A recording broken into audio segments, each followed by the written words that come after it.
I'm Michelle Carre. Oh my God! This is the kind of chaos that is carefully calculated.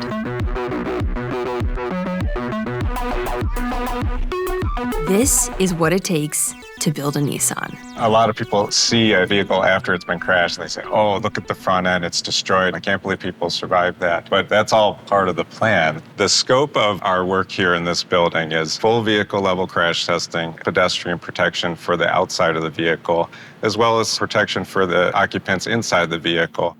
Crash testing is so important because the end goal is to keep our customers safe. Here it's dummies and data and sensors, but in the real world, it's real people being able to walk away from a crash. This looks pretty serious.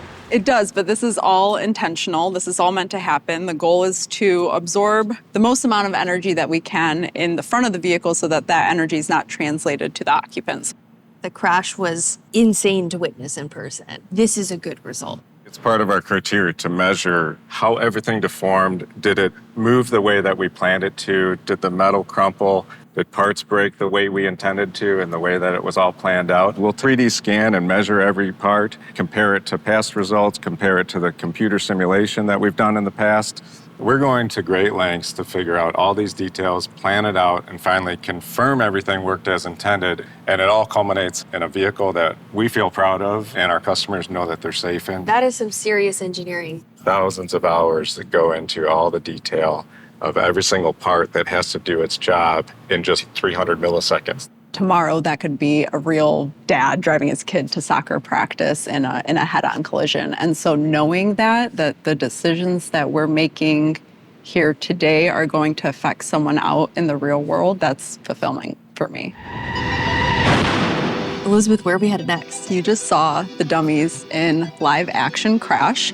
Now we're headed over to the ATD lab where you'll see where we calibrate and instrument these dummies pre and post test to get them ready. So what does ATD stand for?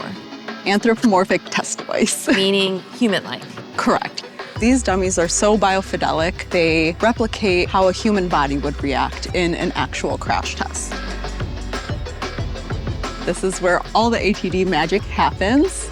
We are in the dummy and instrumentation lab. It's where we house all of our dummies. It's where we test them, we dress them, we get them ready to go when it's their turn in the crash lane.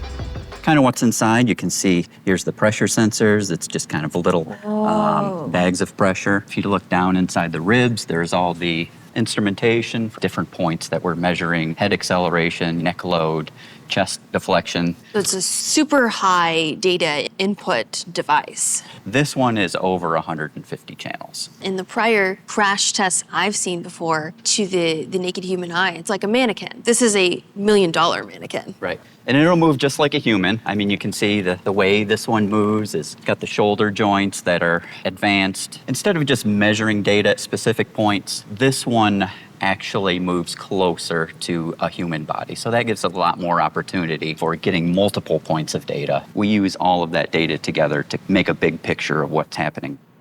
At the end of the day, this is about saving lives. Exactly. So next we are going over to the pedestrian lab, which is still very much safety, but now we're talking about the people outside the vehicle.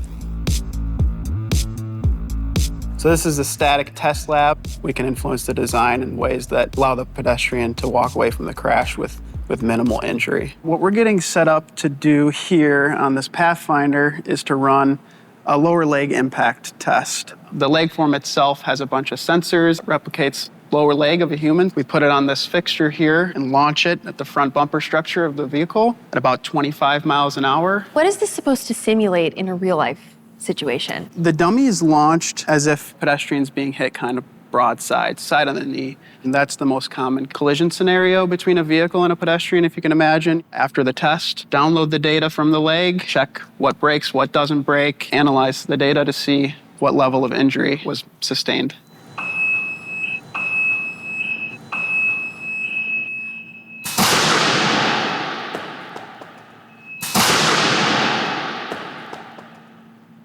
Oh my God. That was like a body exploding at the car. So we can look at the data afterwards to determine the impact to the pedestrian. We can assess what level of injury would be sustained. What is the impact to the car?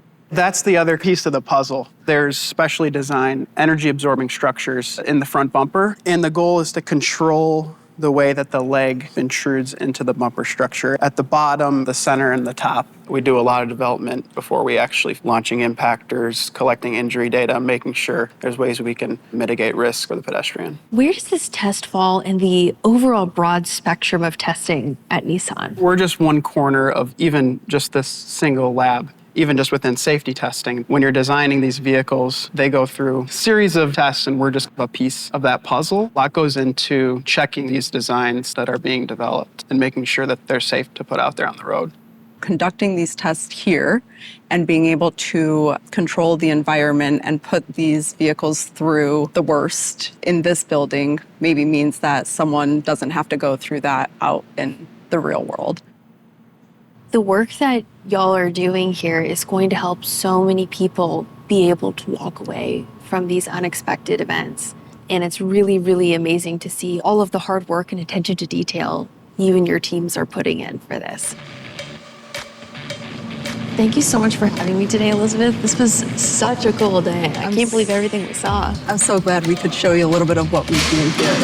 Come back anytime. Yeah.